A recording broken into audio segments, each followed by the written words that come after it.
El siguiente estudio bíblico está basado en el libro de Lucas capítulo 6 versículo 14, titulado Un llamado especial 2, celebrado el 17 de mayo del 2012 por el predicador Carlos Treviño del grupo Mateo 5:14.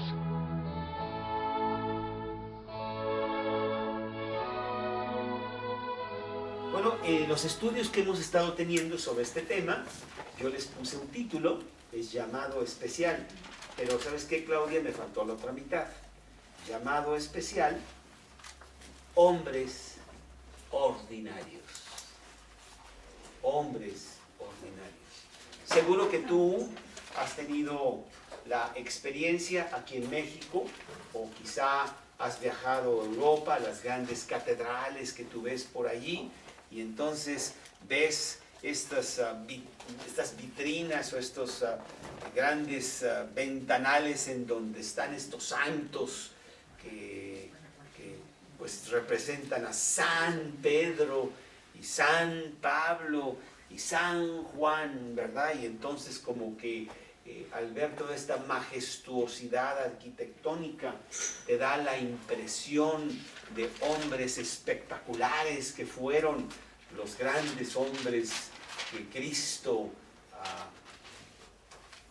enseñó para edificar su iglesia en esos primeros siglos, en esos primeros años del cristianismo. Y entonces nos quedamos sorprendidos con la majestuosidad y vemos a estos hombres, o nos imaginamos a estos hombres como unos grandes santos de Dios, ¿cierto? Pero en realidad esa no es la verdad. La verdad es que lo hemos estado viendo porque ya vimos uno de los personajes. Vamos a verlos a los 12. Y vemos que son hombres ordinarios. Gente que Cristo decidió seleccionar para tenerlos como los edificadores de su iglesia. Y son gente ordinaria. Gente como tú y como yo. La palabra de Dios nos dice aquí, en precisamente Lucas capítulo 6, empezando en el versículo 12. Dice, en aquellos días, él fue al monte a orar y pasó la noche orando a Dios. Y cuando era de día llamó a sus discípulos y escogió a 12 de ellos, a los cuales también llamó apóstoles.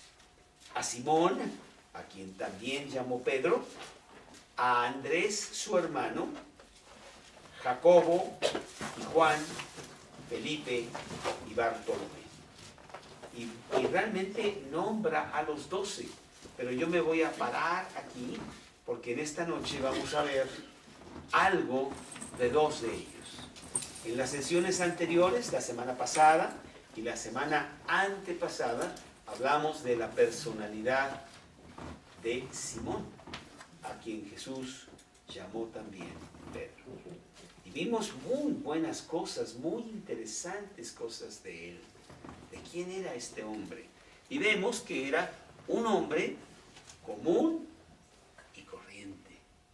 Un hombre ordinario que Dios en su majestuosidad utilizó, transformó para que la gloria fuera de Dios y nunca de él.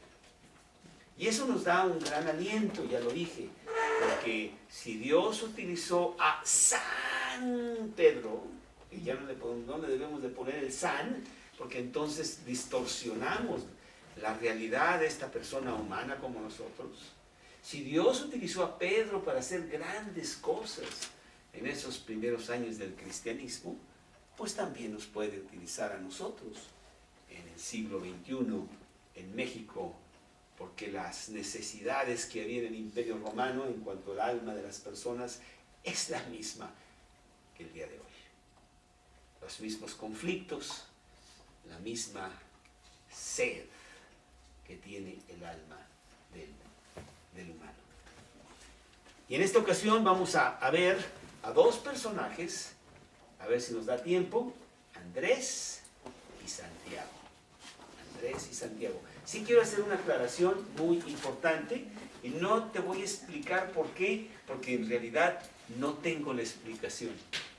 Pero la palabra Jacobo y Santiago es la misma. Cuando tú veas en la Biblia, en el Nuevo Testamento, y lo hace muchas veces, lo trae una vez y otra vez no, y no sé cuánto. Santiago y Jacobo es la misma persona. ¿Okay? En inglés es James. Entonces, muchas veces la palabra se traduce Santiago, muchas veces se traduce como Jacobo. ¿Okay? Entonces, en esta noche, nosotros vamos a ver a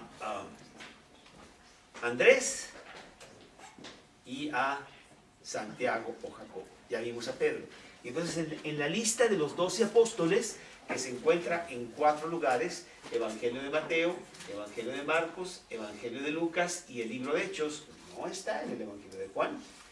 Aquí están los nombres de estos apóstoles que Jesús seleccionó.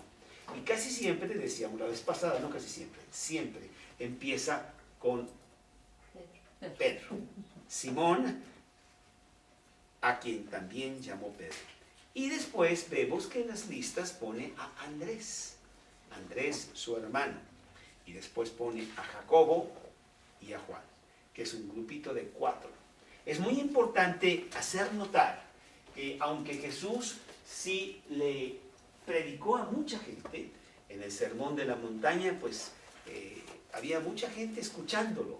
Después, en otra ocasión, en Juan 6, dice que había 5,000 hombres, con sus mujeres y niños, que tuvieron hambre y él tuvo que multiplicar el pan para que todos comieran. Pero realmente las predicaciones de Jesús a estas multitudes fueron muy pocas y no fue nunca lo importante. ¿Qué fue lo que hizo Jesús? Él se dedicó a edificar el alma, a enseñar y transformar a estos 12 hombres para que ellos, cuando Jesús saliera 3 años después de la tierra, construyeran la iglesia de Dios y ellos hicieran el trabajo de Dios en la tierra, ¿sí? Pero aún de esos 12 hombres debemos nosotros hacer notar que eran realmente 3 grupos de 4 o 4 grupos de 3. Jesús, vemos en los evangelios, dedicó la mayor parte de su tiempo a estos 12. Y de estos 12, realmente al primer grupo, Pedro, su hermano Andrés, Santiago o Jacobo y su hermano Juan. Nos da una pauta para entender que si Jesús dedicó tanto tiempo solamente a 4, pues ¿cuántos podríamos nosotros enseñar o guiar para la palabra de Dios? No a mucha gente, no a mucha gente. A veces veo a los predicadores que pues están en un estadio y tienen ahí miles de personas escuchando y pues qué bonita tu predicación, pero va a ser muy difícil que él tenga contacto con tanta gente, que conozca sus nombres, sus hijos y todas sus circunstancias y cómo para poder enseñarles lo que dice la palabra de Dios en cuanto a sus vidas diarias, ¿no? Jesús dedicó su vida a solamente este pequeño grupo de personas, a quienes dice aquí, él llamó apóstoles. Ahora es muy interesante ver esto, porque este grupo extraño de personas, que no podrían ni siquiera con su propia vida, mucho menos ayudar a su familia, y mucho, mucho menos transformar al mundo entero, ¿cómo lo hicieron? ¿Cómo es que Jesús seleccionó a esta clase de personas? Después de todo, lo que se iba a hacer era algo de gran calibre.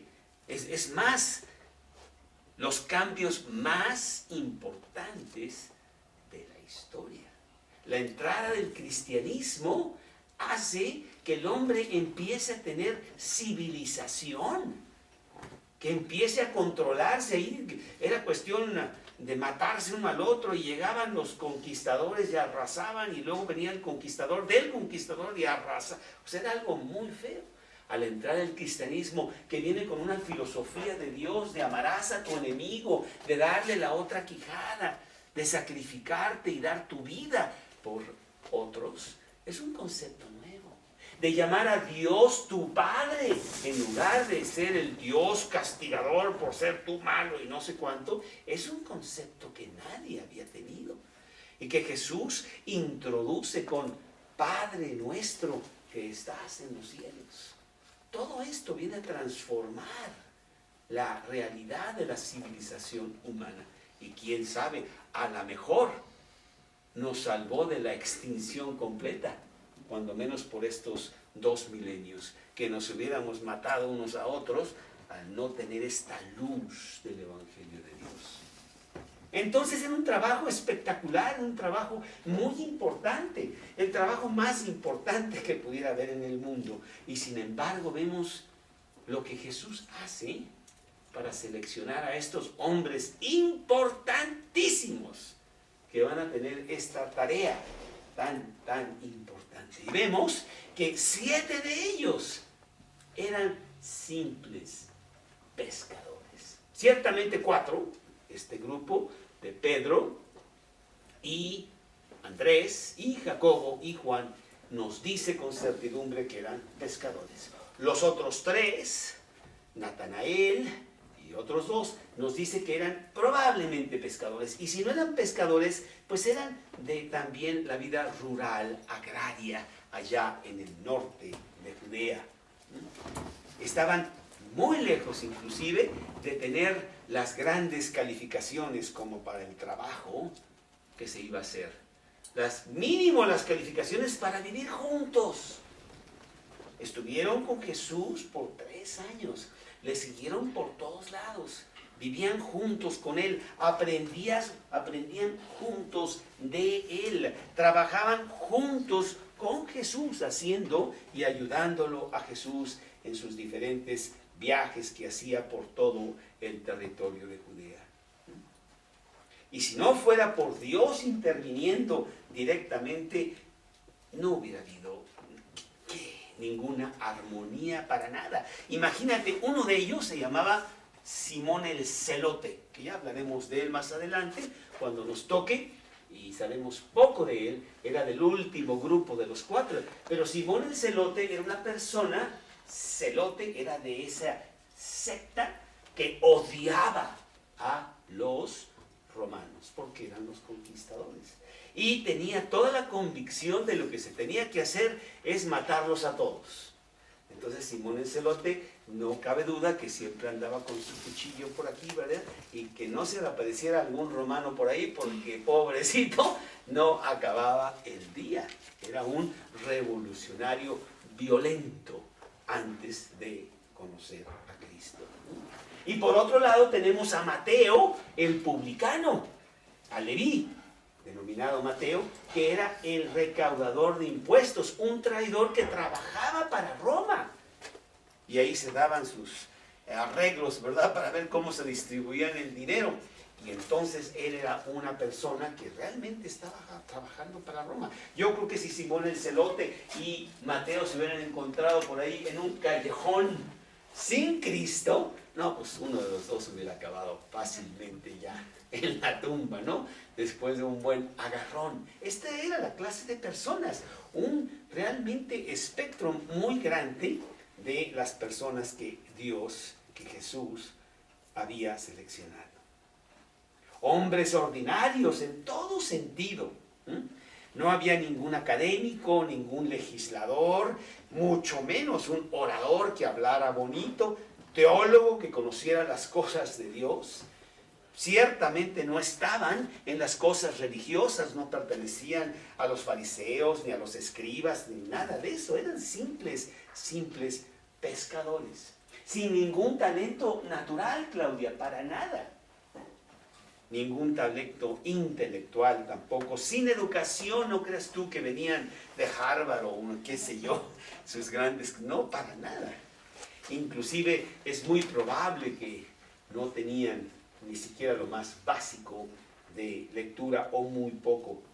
Pero eran tercos, eran obstinados, inclinados al error, críticos, muy conflictivos, como vamos a ver, y se peleaban aquí entre ellos, de muy mala actitud, de poca fe, con fracasos graves, aun cuando Jesús los está previniendo de que van a tener esos fracasos, contenciosos.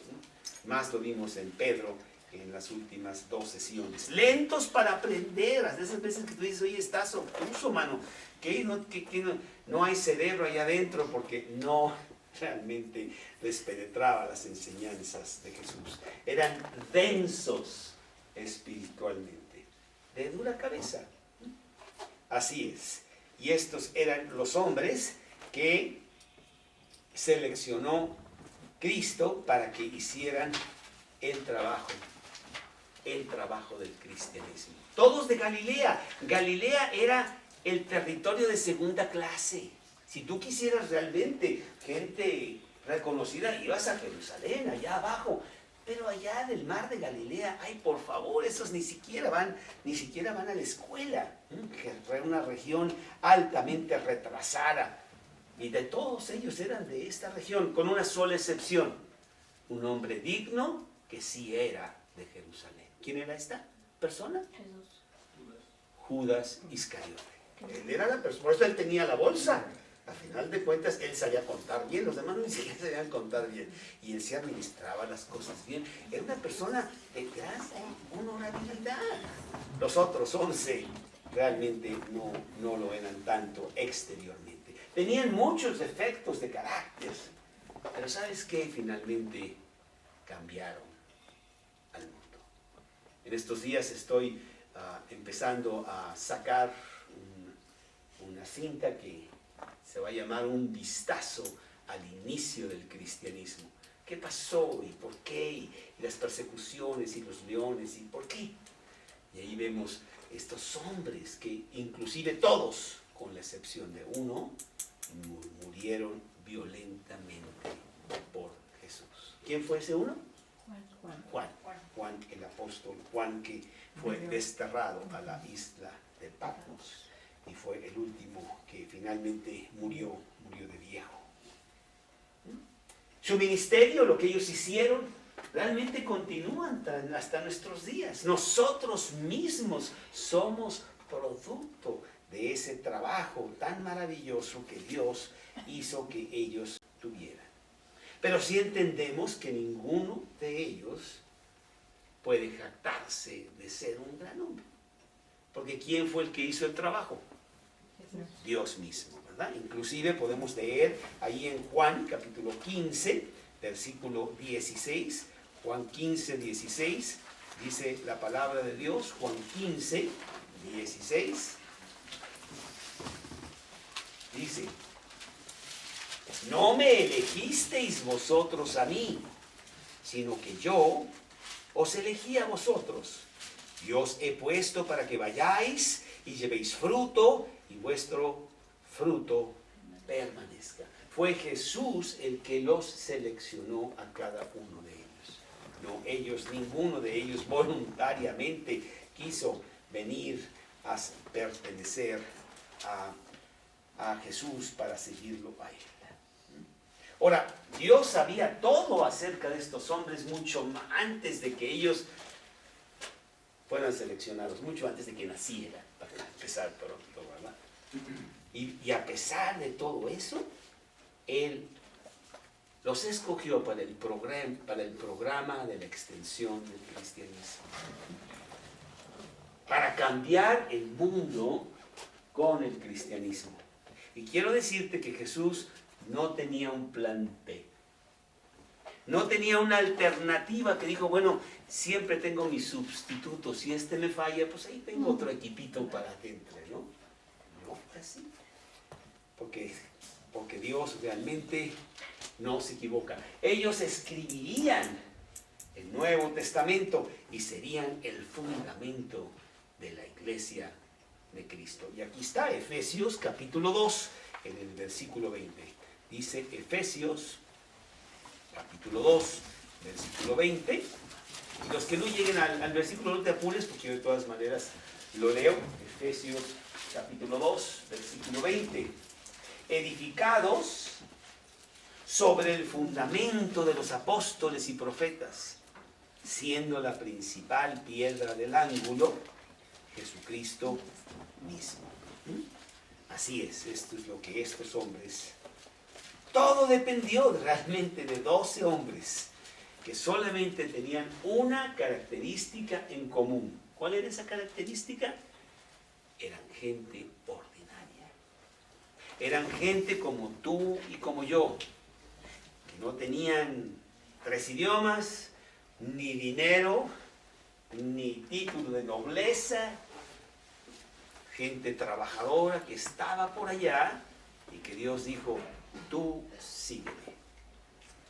Y esos fueron esas 12 personas. Bueno, pues qué alentador para cada uno de nosotros, ya que Dios quiere que nosotros seamos sus discípulos, seamos los que estemos predicando el Evangelio de Dios en este siglo XXI, como Él lo hizo con ellos en ese primer siglo del cristianismo. Porque el cristianismo, decíamos la semana pasada, es como un edificio que se va construyendo, en donde se van poniendo diferentes piedras. Aquí en el Pedregal tenemos muchas piedras, como las que están aquí en la barra de afuera, en donde vemos que esas piedras pues no son uniformes. Son una piedra grande, una piedra pequeña, otra piedra mediana, una pesa mucho, otra está hueca, no sé, y se va construyendo la barda, ¿no? No son como los ladrillos que ya vienen todos exactitos por la máquina que los hizo. Para nada. Dice aquí precisamente en Efesios, el capítulo 2, versículo 20, ya lo dije, el 21, lo voy a repetir: edificados sobre el fundamento de los apóstoles y profetas, siendo la principal piedra del ángulo Jesucristo mismo, en quien todo el edificio, bien coordinado, va creciendo para ser un templo santo en el Señor, en quien todos vosotros, nos está hablando de nosotros, sois juntamente edificados para morada de Dios en el Espíritu. Nosotros somos parte de ese edificio, una piedra más en la construcción del edificio de Dios, que es el cristianismo de todos los siglos, y en donde ellos fueron las primeras piedras en ese edificio, y el fundamento, la base, fue Cristo mismo, la piedra angular. Bueno, pues en las 2 semanas anteriores hablamos de este personaje muy pintoresco que se llamaba Simón, y que Cristo le puso también Pedro, ¿verdad?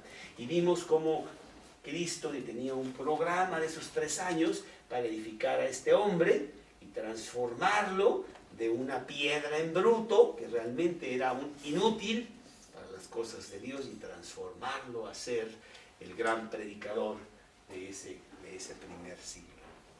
En esta ocasión vamos a ver los 2 siguientes. Andrés, el apóstol Andrés. ¿Quién era el apóstol Andrés? Bueno, queremos decir que el apóstol Andrés era hermano de Pedro. Hermano de Pedro y compañero pescador con él en el mar de Galilea. Los dos tenían su barca y con ello pescaban ahí en el mar de Galilea. Probablemente se levantaban muy temprano, antes de que amaneciera, y iban a pescar para después llevar todo ese pescado fresco al mercado y venderlo. No sé, o a lo mejor tenían un negocio un poquito más próspero y tenían una serie de barcas o no sé, porque dicen unos versículos que tenían jornaleros. O sea, eran personas que tenían éxito en ese trabajo. Por ejemplo, Marcos, capítulo 1, en el versículo 30, dice la palabra de Dios. Marcos, capítulo 1, versículo 20, perdón. Y luego los llamó, dejando su padre Zebedeo, y dejando a su padre Zebedeo en la barca, con los jornaleros, le siguieron. Aquí está hablando no de Pedro y de Andrés, sino de Santiago y de Juan, pero vamos a ver que los 4 ya estaban muy relacionados. Entonces probablemente les iba muy bien en su negocio de pesca. Y vemos que este señor Andrés, tú me dices, oye, espérame, tú me dijiste que Andrés es hermano de Pedro, ¿de dónde lo sacaste? Bueno, pues entonces vamos a Juan, al Evangelio de Juan, allí en el capítulo 1, y dice aquí, en el versículo 40 del Evangelio de Juan, capítulo 1, y dice, Andrés, hermano de Simón Pedro, era uno de los dos que habían oído de Juan y habían seguido a Jesús. Aquí nos dice que Andrés era hermano de Pedro. Y vamos a ver a este hombre, Andrés, que siempre era un hombre que estaba atrás. Era un hombre opacado por la personalidad agresiva, impetuosa de Pedro. Así como que vemos a Andrés un poquito atrás. Pero eso de ninguna manera lo hacía menos. Porque Dios utiliza toda clase de personalidades para un gran obra. Lo que sí vamos a ver algo muy bonito de este hombre Andrés es que a él le importaba mucho hablarle a la gente de Cristo. Él sabía que la clave de la vida es conocer y seguir a Cristo. Y podríamos decir que Andrés era un misionero, era un ganador de las almas para traerlas a Cristo. Esa era la gran cualidad que él tenía. No le importaba quién recibiera el crédito después de haber traído a esta o a aquella persona. Esa no es importante. Él sencillamente trabajaba para que el mundo supiera que Cristo es la fórmula para poder pasar adecuadamente la vida aquí y después la vida eterna. Vemos a Andrés, que era oriundo de Betsaida, allá en el mar de Galilea, ahí mismo en Juan 1:44. Juan capítulo 1, versículo 44 dice, y Felipe era de Betsaida, la ciudad de Andrés y Pedro. Entonces vemos cómo ya sabemos de dónde eran estas dos personas, de Betsaida, que era realmente una población pequeña allá en el norte de Judea. Después se cambian a Capernaum para estar con Jesús, porque Capernaum es el centro de operaciones de Jesús. Una ciudad un poquito más grande, pero todavía muy insignificante. Yo estoy seguro que tú jamás podrías haber oído ni de Betsaida, ni de Capernaum, ni de Belén, ni todas esas poblaciones, si no es que estuvieran en el relato de Jesús. Son poblaciones pequeñas, realmente, ¿no? Y ahora que hemos estado viajando un poquito ahí por los pueblos aquí del interior y llegamos ¿a dónde fuiste este sábado? ¿Cómo se llamaba? Atlacomulco. Atlacomulco. Era un lugarcito cerca que se llama San Felipe de Progreso. Ahí está, y entonces, ¿a dónde vamos a ir?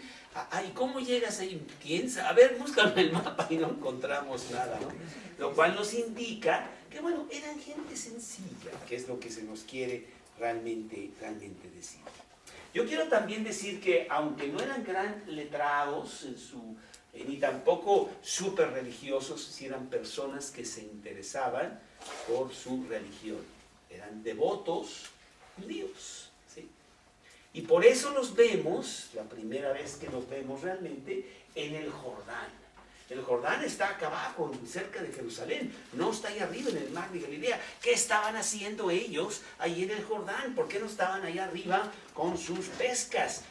Porque habían venido a encontrar y tener contacto con Juan el Bautista. Este predicador que hablaba de que era necesario de que hubiera arrepentimiento porque había llegado la hora del Señor y pronto llegaría el Mesías. Y hablaba con mucha fuerza. Juan el Bautista ya tenía mucha fama y yo creo que ellos fueron a ver qué estaba pasando y fueron allí al Jordán. Es el primer encuentro que vemos. Lucas 2:25 nos dice que en esos tiempos había mucha inquietud acerca de la posibilidad de que llegase la promesa del Mesías. 2:25 dice, y he aquí había en Jerusalén, 2:25, un hombre llamado Simeón, y este hombre justo y piadoso esperaba la consolación de Israel. Había mucha gente que estaba esperando la consolación de Israel, como que había mucha gente que decía, oye, yo creo que esa promesa de Dios, de la venida de el Salvador, el que nos va a librar de los romanos que nos están oprimiendo tanto, viene muy pronto. Esperaban la consolación de Israel. Y yo creo que Andrés y Pedro, Andrés y Simón, se encontraban en esa situación. Por eso los vemos aquí en Juan, en el capítulo 1, en el Jordán. Y nos vamos a Juan, ahí al capítulo 1, ahí al Jordán. Y entonces nos acordamos que en este capítulo 1, en Juan, está Juan el Bautista, no el que escribió el Evangelio de Juan. Juan el Bautista está bautizando en el Jordán. Y entonces él está ahí en el versículo 29 de este capítulo 1. Dice, el siguiente día vio Juan, estamos hablando de Juan el Bautista, a Jesús que venía a él y dijo, he aquí el Cordero de Dios que quita el pecado del mundo. Este es aquel de quien yo dije, después de mí viene un varón, el cual es antes de mí porque era primero que yo. Y yo no le conocía, mas para que fuese manifestado a Israel, por esto vine yo bautizando con agua. Y dice el versículo 35, en este mismo capítulo 1 de Juan, el siguiente día estaba Juan y 2 de sus discípulos. Y mirando a Jesús que andaba por ahí, dijo, he aquí el Cordero de Dios. Le oyeron hablar los 2 discípulos y siguieron a Jesús. ¿Quiénes serían estos 2 discípulos? Y volviéndose Jesús y viendo que le seguían, les dijo, ¿qué buscáis? Ellos le dijeron, Rabí, que traducido es maestro, ¿dónde moras? Les dijo, venid y ved. Fueron y vieron dónde moraba y se quedaron con él aquel día, porque era como la hora 10:00, ya era tarde. Y aquí está, Andrés, hermano de Simón Pedro, era uno de los 2 que habían oído a Juan y habían seguido a Jesús. Esos 2 discípulos que habían estado con Juan el Bautista, ahí en el Jordán, uno de ellos era Andrés. Había venido para investigar qué está pasando. Sabemos que cuando el Mesías venga, va a haber un pregonero que anuncie la venida del Señor. Esa es una profecía de Malaquías, la conocemos muy bien. Y Juan el Bautista está haciendo pues gran escándalo. ¿Será ese pregonero del Mesías? Y se dan cuenta de que sí, porque después ven cómo Jesús viene y Juan el Bautista dice, ha llegado.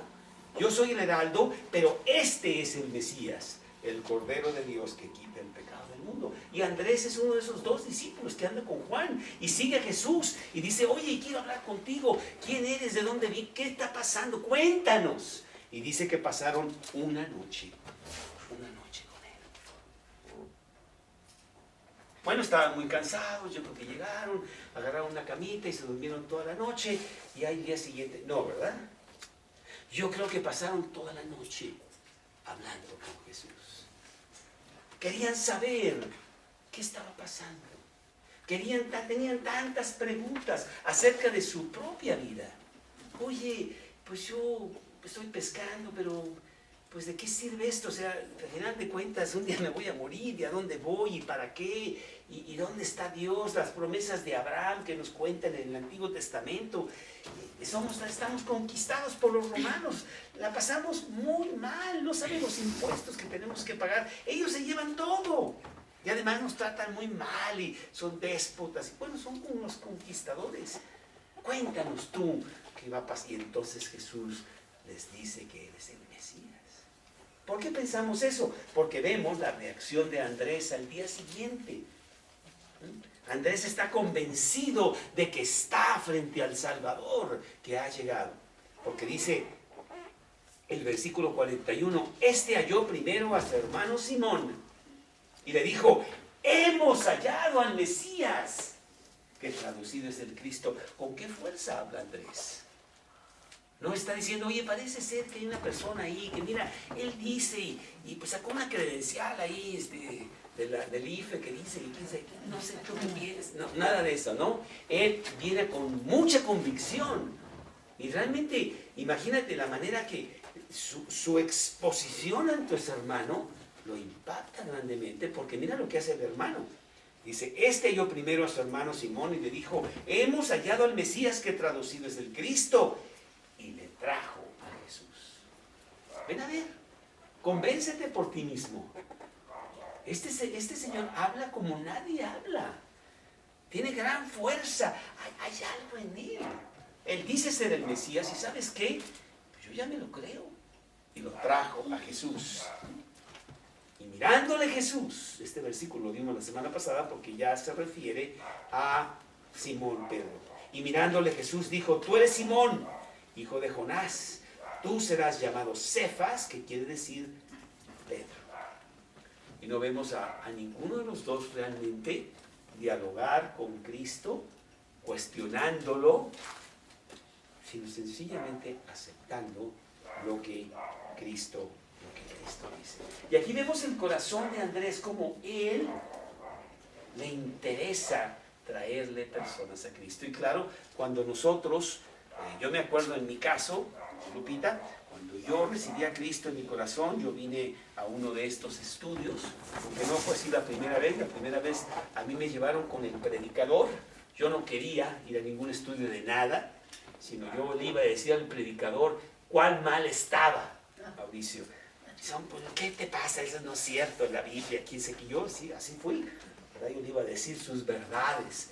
Y llegué ese 28 de febrero de 1977, ¿verdad?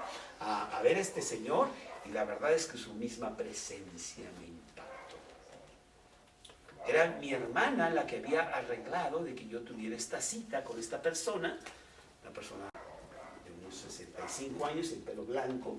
Yo tengo más de 65, pero no me pinto el pelo, ¿eh? No es cierto, no es cierto. Todavía está bien. Pero sí me impactó, además muy bien vestido, muy bien. Yo pensé que llegaba a una casa y un guro ahí con, no sé, un humo rojo, no sé cuánto, ¿verdad? No es cierto, una casa totalmente sencilla, normal. Me acuerdo que él salió, yo sí soy puntual, llegué a las 7 en punto. Él salió a recibirme, me dio un apretón de manos muy fuerte y me dijo, pásale. Y la verdad me impactó. Un brillo en sus ojos muy bonito, de contentamiento, de paz, de tranquilidad, que la verdad me inundó a mí, ¿verdad? Que yo venía, como siempre, con 75 problemas y todo inquieto, y cuánto me tardé media hora en poder estacionar mi coche ahí en Revolución e Insurgentes, porque era de esos de 2 metros. Entonces, bueno, pero llegué y me impactó mucho. Inclusive yo pensé, oye, esta persona tiene el mismo brillo que yo veo ahora en mi hermana. Algo tiene, algo realmente tiene. Me pasó a su despacho y por una hora, Mari Carmen, no abrí la boca. Yo era el que iba a hablar, ¿eh? No abrí la boca, porque él abrió la Biblia y empezó a citar versículos y yo dije, ¿qué es esto? Inclusive me dio uno que dije, alguien le dijo algo de mí. Mateo 11:28. Venid a mí todos los que estéis trabajados y cargados, y yo os haré descansar. ¿Y quién le dijo que yo estoy cansado? O a lo mejor nada más lo vio porque estaba tan cansado que era súper obvio. Yo estaba necesitando el descanso de Dios. Y él me dijo, pues venid a mí, pues ven a Cristo. Eso es lo que tú necesitas, ¿sí? Y yo creo que así le pasó a este señor Andrés. Y desde ese momento Andrés quería llevar gente a Cristo. Señores, es la respuesta. Vengan a oír a este hombre. Él habla como nadie habla. ¿Te acuerdas cuando los fariseos mandan a los alguaciles a aprender a Jesús? ¿Te acuerdas de ese pasaje? Y entonces ahí van los alguaciles a aprender a Jesús y regresan sin él para ti. Y le dicen, fariseos, ¿por qué no lo trajiste? ¿Qué pasó? Y dijeron, nadie habla de este hombre. Nos tienen impactados, ¿cómo crees? Hasta se nos olvidó a qué íbamos. Así era Andrés. Y entonces vemos en Andrés un corazón de decirles a todo mundo de Cristo. No sé si eso te pasó a ti, pero a razón de esa cita que yo tuve, a razón de empezar a ir a los estudios, yo quería que todas las personas escucharan. Yo dije, esta es la respuesta. ¿Dónde he estado todos estos años? Yo me acuerdo que esa Navidad compré como 30 Biblias y se las regalé a todos mis proveedores. Y tuve toda clase de reacciones. Unos me lo regresaron, otros me hablaron. Un proveedor de compras ahí de donde nosotros vendíamos el producto me habló llorando porque me dijo, se acaba de morir mi madre y no sabes el regalo que me has dado en la Biblia, ¿no?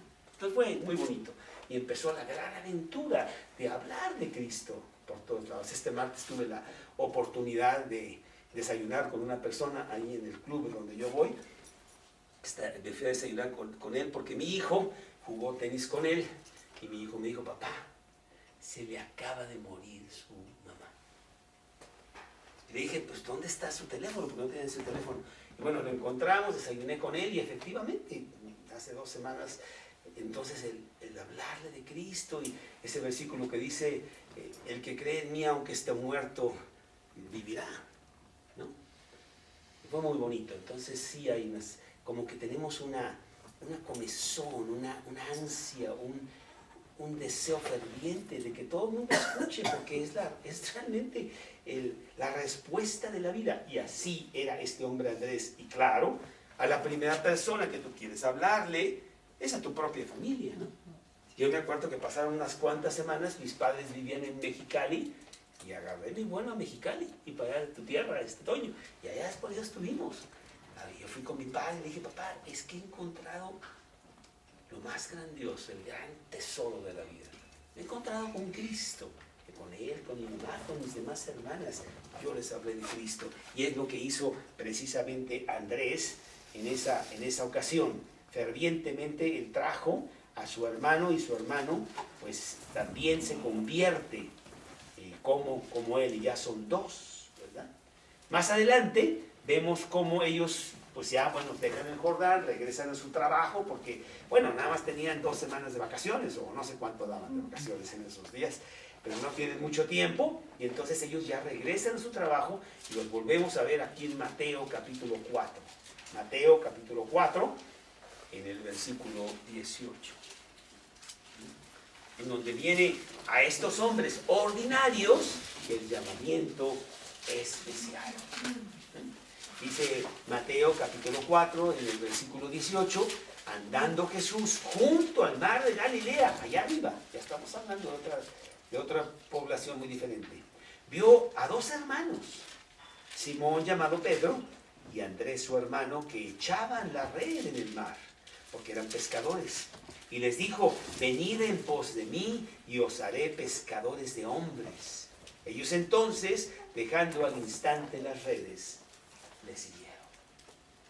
En este momento, pues ellos ya están dispuestos a cambiar de oficio, ya no ser pescadores de pescados, sino empezar a ser pescadores de hombres y dejar el trabajo que tenían hasta ese entonces. Que bueno, fue también mi propia experiencia. Llegó el momento en donde Dios me dijo, muy bien, pues qué bueno que haces aires acondicionados y que pues esto va a trascender los anales de la historia y todo el mundo te va a recordar por todo lo que tú haces aquí con las máquinas y cuánto, pero ahora vas a cambiar de profesión. Y Él arregló para que yo pudiera salir de donde yo estaba trabajando desde 1987, 10 años después de mi encuentro personal con Cristo. Y Él me dijo, es tiempo de que dejes todo y me sigas. Oye, pero esto y lo otro, ¿y qué vamos a hacer con aquello? ¿Y si esto? ¿Y luego si me caigo? ¿Y qué? Tú sígueme, como ellos, ¿verdad? Ellos entonces, dejando al instante las redes, al instante. No creas que hicieron un contrato con Jesús de que iban a recibir tanto de dinero, Jesús les iba a poner una cuenta bancaria con sus intereses y que les iba a decir que no hay problema, yo te meto al seguro social. No. Nada. Sencillamente le siguieron. ¿Por qué le siguieron? Porque había una total fe en Él. Es el Mesías. Él los va a llevar a las grandes alturas que Él tiene y no sabemos ni siquiera nosotros cuáles eran. Y vemos un pasaje más en donde finalmente, ahora sí, porque yo creo que todavía hubo un poco de titubeo de parte de ellos de seguirle o no seguirle, pero acá en Lucas capítulo 5 faltaba un paso más muy, muy importante. Lucas capítulo 5, estos primeros 11 versículos nos dicen algo muy, muy revelador acerca del progreso, del llamamiento de Jesús con respecto a estos hombres, en donde Andrés es uno de ellos, y su total entrega a Él. Lucas capítulo 5, empezando en el versículo 1, porque sí lo voy a leer. Aconteció que estando Jesús junto al lago de Genezaret, que también es allá en el mar de Galilea, allá arriba, el gentío se agolpaba sobre él para oír la palabra de Dios. Y vio dos barcas que estaban cerca de la orilla, y los pescadores habían descendido de ellas y estaban lavando sus redes. Entrando en una de aquellas barcas, la cual era de Simón, le rogó que la apartase de tierra un poco, y sentándose enseñaba desde la barca a la multitud. Cuando terminó de hablar, dijo a Simón: boga mar adentro y echad vuestras redes para pescar. Respondiendo Simón le dijo: Maestro, toda la noche hemos estado trabajando y nada hemos pescado, mas en tu palabra echaré la red. Y habiéndolo hecho, encerraron gran cantidad de peces y su red se rompía. Entonces hicieron señas a los compañeros que estaban en la otra barca para que viniesen a ayudarles, y vinieron y llenaron ambas barcas de tal manera que se hundían. Viendo esto, Simón Pedro cayó de rodillas ante Jesús diciendo: apártate de mí, Señor, porque soy hombre pecador. Porque por la pesca que habían hecho, el temor se había apoderado de él y de todos los que estaban con él. Y asimismo de Jacobo y Juan, hijos de Zebedeo, que eran compañeros de Simón. Pero Jesús dijo a Simón: no temas, desde ahora serás pescador de hombres. Y cuando trajeron a tierra las barcas, dejándolo todo, le siguieron. Parece ser que es un relato muy similar al que acabamos de hablar allá en Mateo, pero hay un detalle importantísimo adicional.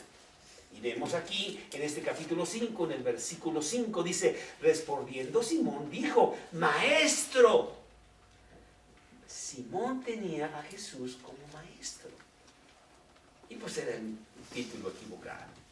Pero en el versículo 9, 8, viendo esto, Simón Pedro cayó de rodillas ante Jesús, diciendo: apártate de mí, Señor. ¡Ay, un gran cambio! Ahora sí, Simón, ahora sí vente conmigo, porque entonces yo te voy a ser un gran pescador de hombres. Y era muy importante. En nuestro caso también, nosotros podemos tener a un Cristo Salvador que nos salva, Roberto, y nos salva de la bronca aquella, y de la enfermedad, y del coche que nos robaron, y del contrato que no se cayó, iba a caer ahí, de la venta del departamento, y luego no se cayó, y nos salva. Pero ese es un Jesús muy chiquito. Jesús no quiere ser tu Salvador, aunque lo es. Pero Él quiere ser mucho más importante. Él quiere ser el Señor y dueño de tu vida. En donde tú le entregas tu vida para que Él la guíe, para que Él la lleve, para que Él realmente la maneje y te pueda usar a ti para servir. En este mundo en donde el que no sirve, no sirve. En estos días hemos estado ya muy metidos en el tenis, porque mis hijos ya están empezando a jugar tenis, y yo he tenido que desempolvar, aquella raqueta vieja que yo tenía para empezar a jugar con ellos y que me den mis clasecitas, ¿verdad? Y hoy en la mañana que estábamos jugando ahí, a ellos les gusta servir con mucha fuerza, ¿verdad? Y que rompa la red, la pelota, ¿verdad? Sí. Pero pues no pueden empezar nunca a jugar porque ese servicio no es correcto, porque no entra en el cuadrito adecuado. Y entonces le digo, para empezar el juego, la pelotita tiene que pasar del otro lado y caer de ese cuadrito, si no, no hay juego. Entonces hay que servir para servir. Si no, no hay juego, ¿sí? Todo empieza con el servicio. Y eso es lo que Jesús tenía que hacer con ellos. Que lo llamaran Señor, para que Él fuera realmente el número uno en sus vidas. No el dinero, no la suegra o la esposa o los hijos o lo que fuera, ¿verdad? O su barca, o aún Jesús mismo. Oye, Jesús, a ver, por favor, no jala aquí el motor hoy, pues ayúdame con tu milagrosa para que jale y vayamos. No. Es mucho más. Necesita ser el Señor de nuestra vida. Y ahí realmente empieza poderosamente Andrés a funcionar, porque él con su hermano Pedro, aunque no lo dice ahí, estaba ampliamente trabajando en lo mismo con sus compañeros Juan y Jacobo. Bueno, hay otro incidente muy bonito acerca de Andrés, y ya me pasé, yo que no vamos a ver al pobre de Santiago, lo veremos la semana entrante, porque hay otro incidente muy bonito de Andrés, y ese está en el capítulo 6 de Juan, en donde Jesús multiplica los panes. ¿Ya te acuerdas de ese pasaje? De 5,000 personas que siguen a Jesús, están en un lugar desierto, y de repente pues ya no hay pan para ellos. ¿Qué van a hacer con toda esta gente? Juan 6, versículo 5, cuando alzó Jesús los ojos, vio que había venido a él gran multitud, y dijo a Felipe, ¿de dónde compraremos pan para que coman estos? Pero esto decía para probarle, porque él sabía lo que había de hacer. Felipe le respondió, 200 denarios de pan no bastarían para que cada uno de ellos tomase un poco. Bueno, yo creo que ni siquiera el McDonald's estaba bien. Entonces, quién sabe, ¿verdad? Pero fíjate, versículo 8. Uno de sus discípulos, Andrés, hermano de Simón Pedro, le dijo, aquí está un muchacho que tiene 5 panes de cebada y 2 pececillos. ¿Más qué es esto para tantos? En el cristianismo, si nos ponemos a ver lo que ha pasado en la historia de estos 2000 años, hemos visto milagros maravillosos de gente que ha vencido literalmente imposibles y llevado el evangelio muy, muy lejos. Como el apóstol Pablo cuando llega a Éfeso, ¿no? Y no conoce a nadie, a la gran ciudad de Éfeso. Y dice, bueno, ¿y aquí qué voy a hacer yo? Yo soy uno, no tengo dinero, nadie me conoce. Y yo voy a ganar a todos esos para Cristo. Y realmente, bueno, él transformó no solamente a Éfeso, sino a todo el imperio romano. Una persona nada más. Y aquí vemos a Andrés diciéndole a Jesús, perdón la intromisión, a lo mejor realmente es un comentario absolutamente ridículo. Yo sé que tenemos un problemón aquí de que necesitamos darle de comer a 5,000. Pero me encontré a un muchachito, fíjate, que tiene nada más 5 panes de cebada y 2 pececillos. Pudo haber Andrés dicho, pues con eso comemos tú y yo, Jesús, y ya los demás que se hagan bolas. No es cierto. Él veía que con nada se puede hacer grandes cosas para Dios. Porque para Dios, dice Lucas 1:37, no hay imposibles. Y Él puede hacer con nada, con el corazón de un hombre, transformar el mundo entero. Y Andrés ya pensaba así. Pues aquí tengo esto, Jesús, y no sé, pero hija, tú eres grande y puedes hacer con estos 5 pececillos muchas cosas. Qué gran fe de este hombre, ¿no? Y otro incidente muy importante lo vemos aquí en Juan 12, y ya me pasé, perdón, pero sí quiero terminar este pedacito. Ahí en Juan 12, en el versículo 20, vemos a Andrés con esta característica suya de traerle personas a Cristo. Dice Juan 12:20, había ciertos griegos entre los que habían subido a adorar a la fiesta. Estos pues se acercaron a Felipe, que era de Betsaida de Galilea, y le rogaron diciendo, Señor, quisiéramos ver a Jesús. Felipe fue y se lo dijo a Andrés. Entonces Andrés y Felipe se lo dijeron a Jesús. Yo creo que estas personas no eran judíos, eran gentiles. Eran ni siquiera de la casa de Israel. Y van con Felipe, oye, queremos ver a Jesús. Bueno, la verdad no sé, él es una persona muy ocupada, tendrías que hacer cita. Y la verdad, son 2-3 años. O sea, ¿tú sabes cuánta gente quiere ver a Jesús? Déjame apuntarte, a ver, te pongo en la lista de espera, a ver si hay alguna cancelación, ya te hablaremos después, ¿no? Fue con Andrés y Andrés dijo, ¿qué? Aquí no hay burocracia ni de medio para acá. Yo los llevo con Jesús en este momento, porque sucede que eso es lo que ustedes necesitan. Eso es lo único importante en esta vida, que las personas oigan del Rey de Reyes y Señor de señores, del gran Jesús, Jehová de los ejércitos, ¿no? Y los llevó a Jesús. Ahí está. Que eso es lo que siempre hacía Andrés. Pues muy bien. Tenemos a un hombre que nos dice mucho la Biblia acerca de él. Un hombre de fe. Un hombre que creía que era el Mesías y que era galardonador de los que le buscan. Que premia a los que creen en él. Eso es lo que dice Hebreos 11:6, ¿no? Tú que lo estás memorizando. Sí. ¿Verdad? Cree que le es y que es galardonador de los que le buscan. Él es de esta clase de personas. Él no tenía tanta teología, ni tantas dudas, ni tantas preguntas. Él dice que es el Mesías y para mí lo es, porque yo estoy viendo lo que él hace. Acabo de ver que él le dio de comer a 5,000 personas, 5,000 hombres. Vete a saber cuántas mujeres había ahí, niños. Y no solamente eso, sobraron 12 cestas de panes, ¿no? Como hizo un milagro. Entonces el Mesías, o sea, olvídate. Ese era Andrés, un hombre de gran fe, un hombre de gran humildad. Nunca le importó que su hermano Pedro fuera el que tuviera un poquito más de preeminencia y todo esto, no importa. Esas son cosas secundarias. Aquí estamos trabajando en las cosas de Dios y es para la gloria de Dios. Finalmente Andrés pagó el precio máximo al morir por Cristo. Dice la tradición que él ganó para Cristo a la esposa de un gobernador de las provincias romanas, que muy enojado con él, lo mandó crucificar en cruz. Y dice también el historiador Eusebio que mientras estaba ahí crucificado, en agonía, él les hablaba de Cristo a los que pasaban por ahí. Eso era lo que él hacía.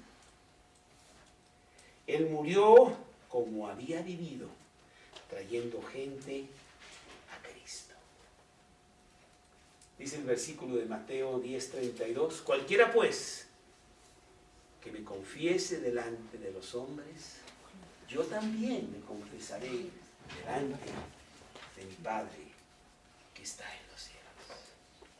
Más adelante el apóstol Juan escribiría el libro de Apocalipsis, en donde hay un versículo muy bonito que era exactamente para Andrés y para nosotros.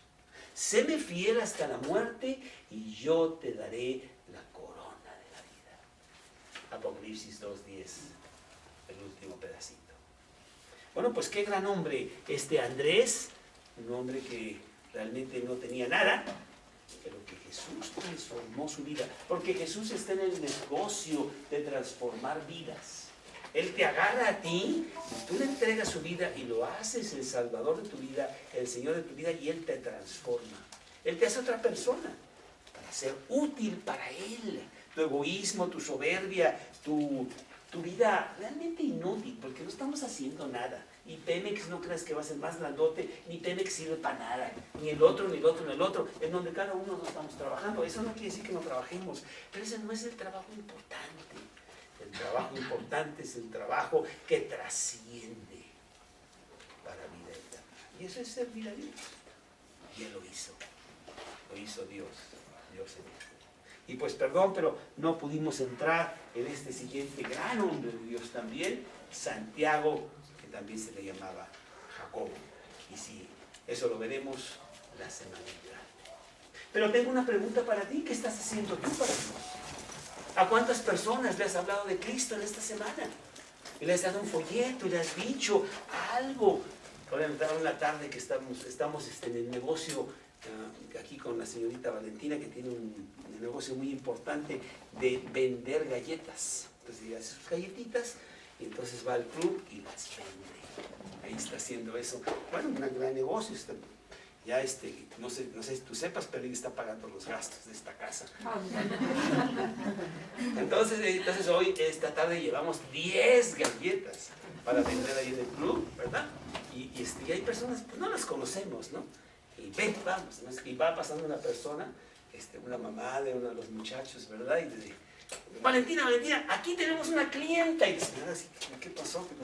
Y ya llega Valentina con sus galletas. Y mire, señora, que son así, con chocolate y que sé qué. Y, ¿cuánto valen? 10 pesos. Dame 2. Total, en 10 minutos habíamos vendido todas las galletas. Pero no es importante las galletas, sino que pudimos también, algunas que no conocían, darles un folleto. Decirles algo de Cristo, algo. Para que poco a poco vayamos sembrando en la necesidad imperiosa que ellos también tienen de conocer al Salvador. Yo quiero estimularte a ti de que seas el Andrés de estos días y vayas por todos lados llevando a personas a presentárselas a Cristo. Yo le doy muchas gracias a Dios porque me llevaron a mí a conocer a Cristo. En ese 1977, ¿qué hubiera pasado con mi vida si ese importante evento no hubiera pasado? Es más, la persona específica que me habló de Cristo y me dijo lo que dice la Biblia acerca de El Salvador, yo estoy muy agradecido con él por toda la eternidad. Inclusive, pues, yo no estaría aquí para nada. Yo te estimulo que tú seas el predicador de este siglo, en tu lugar, en donde tú estás con las personas que tú tienes. Y si tú no tienes a Cristo en tu corazón, si Cristo no es el Salvador de tu vida, si Cristo no es el Señor de tu existencia, es importante que tú lo tengas, porque porque Él regala vida eterna con al hacerlo el Señor y dueño. Vamos pues a hacer una pequeña oración para terminar. Yo te pido que tú veas tus interiores, allí en el interior de tu corazón. Y si tú ves ese gran vacío que el mundo tiene, si tú ves esa necesidad imperiosa de realmente tener esa comunión estrecha con Dios. Y más que todo tener la seguridad de vida eterna que Él ofrece, por lo que Él hizo en la cruz, pues haz conmigo esta pequeña oración en este momento. Haz esta oración en silencio, en el silencio de tu corazón, hablando tú directamente con Dios. Señor, en esta noche vengo a ti con todos mis pecados, un gran costal que yo traigo, una carga muy fuerte. Vengo a pedir perdón. Y vengo a suplicarte que entres a mi corazón, que seas mi dueño, Salvador y Señor de mi vida.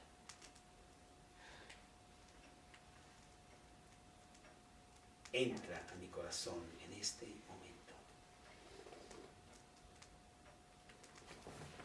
Siéntate en el trono de mi vida.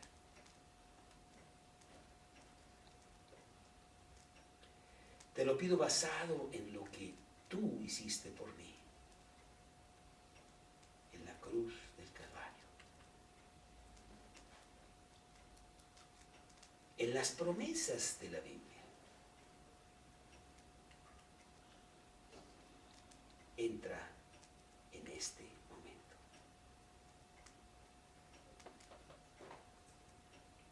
Te lo pido en el nombre de Cristo Jesús.